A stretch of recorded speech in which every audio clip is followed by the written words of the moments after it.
Hello and welcome to code with RSV. आज की video में हम बात करेंगे ब्लेज़र के बारे में। इस ट्यूटोरियल में हम ब्लेज़र का यूज़ करके एक सिंपल सी to do list web app बनाएंगे, जिसमें कि हम कुछ बेसिक कंट्रोल्स का यूज़ करके देखेंगे कि ब्लेज़र कैसे वर्क करता है और कैसे हम उसमें सिंपली एक ऐप को डिज़ाइन कर सकते हैं। तो चलिए स्टार्ट करते हैं। सबसे पहले उसके लिए हमें विजुअल स्टूडियो में एक नया प्रोजेक्ट क्रिएट करना है। यहाँ पे आप ब्लेज़र लिख के सर्च कर लेंगे तो यहाँ पे आपके पास मल्टीपल ऑप्शंस आएंगे। आपको ये ध्यान रखना है कि हम अभी सर्वर ऐप नहीं बना रहे हैं, हम सिर्फ एक वेब असेंबली ऐप बना रहे हैं। सर्वर ऐप एक ASP.NET कोर सर्वर से कनेक्टेड होती है, जो कि सर्वर साइड पे रन कर रहा होता है। हमें एक स्टैंड अलोन ऐप बनानी है जिसको पीछे अभी किसी सर्वर की ज़रूरत नहीं है, जो स्टैंड अलोन सीधी एक HTML पेज की तरह रन हो सकती है। तो हम ये वेब असेंबली ऐप को यहाँ नेक्स्ट करेंगे।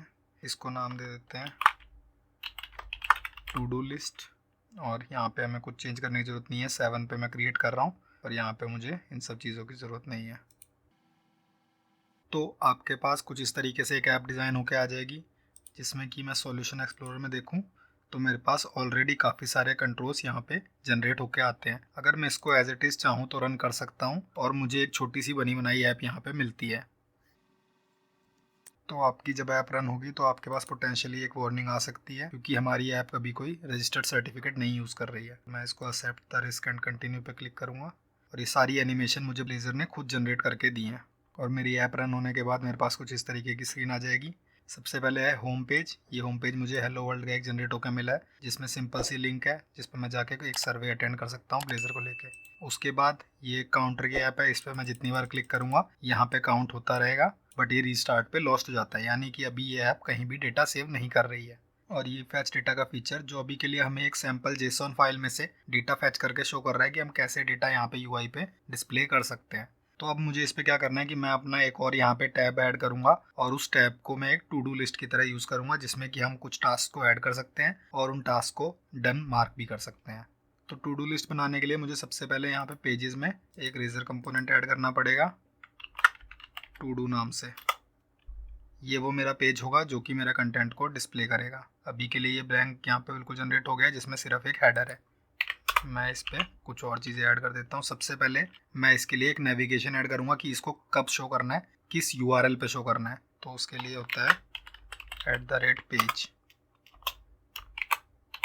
मैं इसको यहाँ पे कर दूंगा कि ये /to-do पे सेव करेगा, यानी कि मेरी साइट अगर abc.com है तो abc.com/to-do पे ये कंपोनेंट शो होगा। उसके बाद मैं एक पेज टाइटल यहाँ पे डाल देता हूँ। मेरे पेज का टाइटल है टू डू। पेज टाइटल होता है जैसे कि यहाँ पे आपको ये टैब पे यहाँ पे todo.razor दिख रहा है। सिमिलरली आप जब अपने ब्राउजर में पेज को खोलते हो तो उसके पर टैब में क्या शो हो रहा होता है, वो मेरा पेज का टाइटल है। तो इस पेज का टाइटल है टू डू। इसके बाद मुझे टू डू लिस्ट में आइटम ऐड करने के लिए एक क्लास चाहिए जो उसको स्टोर करेगी। तो उसके लिए मैं यहाँ पे एक नई क्लास ऐड कर देता हूँ। अब इसके बाद मुझे ये पेज शो करना है अपने नेविगेशन मेन्यू में जो लेफ्ट में आ रहा था, और वो नेविगेशन मेन्यू मुझे मिलेगा यहाँ शेयर्ड के अंदर। तो ये मेरा नेविगेशन का मेन्यू है, जिसमें कि मैंने अभी के लिए होम, काउंटर और फैच डेटा डाल रखा है। सिमिलरली मैं यहाँ पे एक फोर्थ कंपोनेंट डालूंगा, इसका नाम होगा टू डू, और जो कि मेरे को डायरेक्ट करेगा टू डू के URL पे। तो अब मैं यहाँ पे इसको फिर से एक बार रन करके देखता हूँ कि मेरा पेज एज एक्सपेक्टेड शो कर रहा है या नहीं। तो यहाँ पे मेरे पास नेविगेशन मेन्यू में टू डू का ऑप्शन आ गया और मेरा हेडर यहाँ पे टू डू शो कर रहा है और मेरा टाइटल भी ऊपर ये टू डू आ रहा है। तो मेरा अभी तक एज एक्सपेक्टेड ये वर्क कर रहा है। नेविगेशन मेन्यू की अब मुझे ज़रूरत नहीं है, अब हमारा ऑलमोस्ट सारा कोड इसी में ही होना है। तो सबसे पहले मुझे एक क्लास चाहिए जिसके ऑब्जेक्ट्स को मैं टू डू की लिस्ट में डिस्प्ले करूँगा। तो उस क्लास को हम यहाँ पे ऐड कर देंगे। अभी के लिए मुझे इसको किसी नेम स्पेस में पुट नहीं करना है, ताकि मुझे रेजर पेज में जब इसको यूज़ करना हो तो मुझे कोई नेम स्पेस ऐड ना करना पड़े। इसमें मैं एक स्ट्रिंग प्रॉपर्टी रखूँगा नेम नाम की, और एक बूलियन प्रॉपर्टी इज़ डन नाम की। अब मैं यहाँ पे कोड के अंदर एक कलेक्शन बना लेता हूँ जिसमें कि मेरे सारे टू डू आइटम होंगे। अब मुझे UI पे एक कंट्रोल चाहिए जिसमें कि मैं अपने सारे टू डू आइटम्स ऐड कर सकूं। तो वेबसाइट में एक लिस्ट ऑफ आइटम शो करने के लिए हमारे पास अनऑर्डर्ड लिस्ट और ऑर्डर्ड लिस्ट होती है। इस केस में मैं अनऑर्डर्ड लिस्ट का यूज़ करूंगा अपने आइटम्स को डिस्प्ले करने के लिए।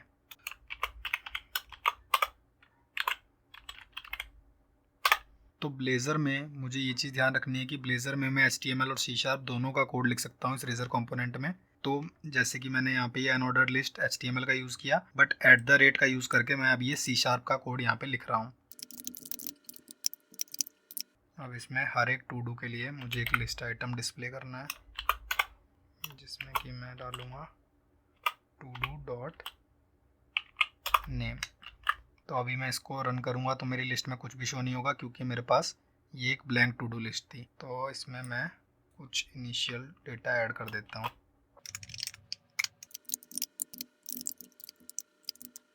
अब इसको रन करके देखते हैं कि मेरा ये आइटम डिस्प्ले हो रहा है कि नहीं। तो ये आइटम मेरा यहाँ पे डिस्प्ले हो चुका है, तो मेरा एज एक्सपेक्टेड ये भी वर्क कर रहा है। अब इसके बाद जो नेक्स्ट फंक्शनैलिटी हम ऐड करेंगे वो होगा कि इस लिस्ट में आइटम ऐड करने के लिए मुझे UI पे कुछ कंट्रोल्स देने हैं। तो उसके लिए मैं यहाँ पे एक इनपुट डालूँगा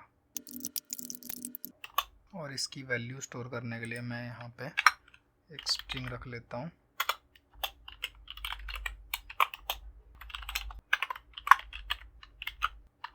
और यहाँ पे मैं इसको बाइंड कर देता हूँ।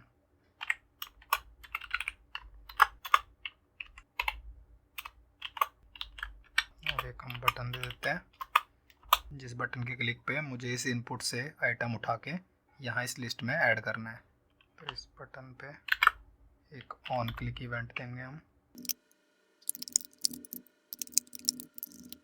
इस मेथड को मुझे यहाँ पे क्रिएट करना पड़ेगा इसके बाद, जो कि इस बटन के क्लिक पे एग्जीक्यूट होगा।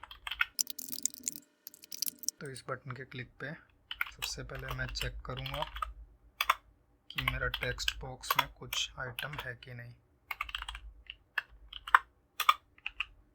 अगर ये नल और एम्प्टी है तो मैं यहीं पे ही रिटर्न कर जाऊँगा, अदरवाइज़ हम टू डूज़ में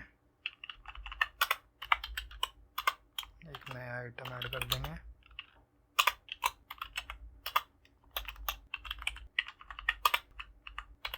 और इसको वापस एम्प्टी कर देंगे।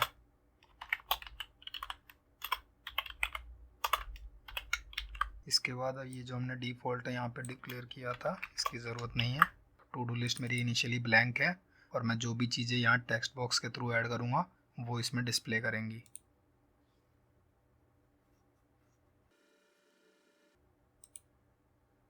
यहाँ पे मेरा ये टेक्स्ट बॉक्स आ गया। मैं रैंडमली जो भी टाइप कर करके यहाँ पे डालता जा रहा हूँ, मेरी लिस्ट में वो चीज़ें 1 बाय 1 ऐड होती चली जा रही हैं। तो इतनी फंक्शनैलिटी तो मेरी करेक्टली वर्क कर रही है। अब इसके बाद फंक्शनैलिटी आती है कि मुझे अपने टास्क को डन मार्क करना है। मैंने टास्क जो ऐड किए थे, अब मैं जब जैसे जैसे उनको करता जाऊँगा मुझे उनको डन मार्क करना है। तो उसके लिए मुझे यहाँ पे एक चेक बॉक्स चाहिए मेरे लिस्ट आइटम में, और इसको मैं बाइंड कर दूँगा मेरे टू डू की बाइंड इस डन प्रॉपर्टी से। इसके अलावा मेरा ये जो हेडर है, मैं यहाँ पे काउंट भी डिस्प्ले कर सकता हूँ कि मेरे कितने टास्क डन हुए हैं और कितने टास्क अभी डन नहीं हुए हैं।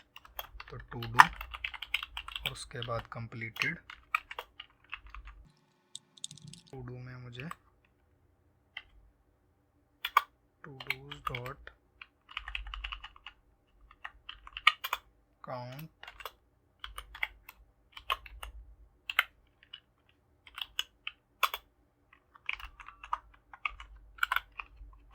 सिमिलरली कंप्लीटेड में ये नोट मैं हटा दूंगा। तो अगर नॉट डन है तो इसमें काउंट हो जाएगा, और अगर डन है तो कंप्लीटेड में।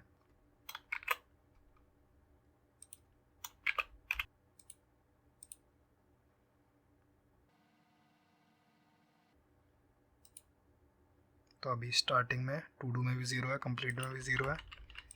मैंने कुछ टास्क ऐड किए, जैसे जैसे मेरे टास्क ऐड होते जा रहे हैं टू डू का काउंट बढ़ रहा है। और मैं अगर किसी को भी कंप्लीट मार्क करता हूँ तो यहाँ पे अब मेरे टू डू पे 3 रह गए, कंप्लीटेड में मेरा 1 हो चुका है। इस तरीके से ही मैं जितने कंप्लीट मार्क करता जाऊँगा यहाँ पे काउंट बढ़ता जाएगा, यहाँ पे घटता जाएगा। तो इसी के साथ ये ट्यूटोरियल यहाँ फिनिश होता है। अभी इस पॉइंट पे हमारे पास एक फंक्शनिंग टू डू ऐप है, जिसमें कि मैं नए टास्क ऐड कर भी सकता हूँ और अपने एग्जिस्टिंग टास्क को कंप्लीटेड मार्क भी कर सकता हूँ। इस ऐप को आगे एनहांस करने के लिए आप इसको किसी बैकएंड API से कनेक्ट कर सकते हैं, जिसमें कि आप ये डेटा सेव करा सकते हैं कि करंटली मेरे टू डू टास्क कितने हैं और कंप्लीटेड टास्क कितने हैं, जिससे कि आपका रिस्टार्ट के बाद भी ये इन्फॉर्मेशन लॉस्ट नहीं होगी, जो कि अभी रिस्टार्ट के केस में मेरा यहाँ पे डेटा लॉस हो जाता है और मुझे फिर से टास्क ऐड करने पड़ते हैं। तो अगर आपको ये वीडियो अच्छी लगी तो इसे लाइक करें और ऐसी और वीडियोज़ के लिए चैनल को सब्सक्राइब करें।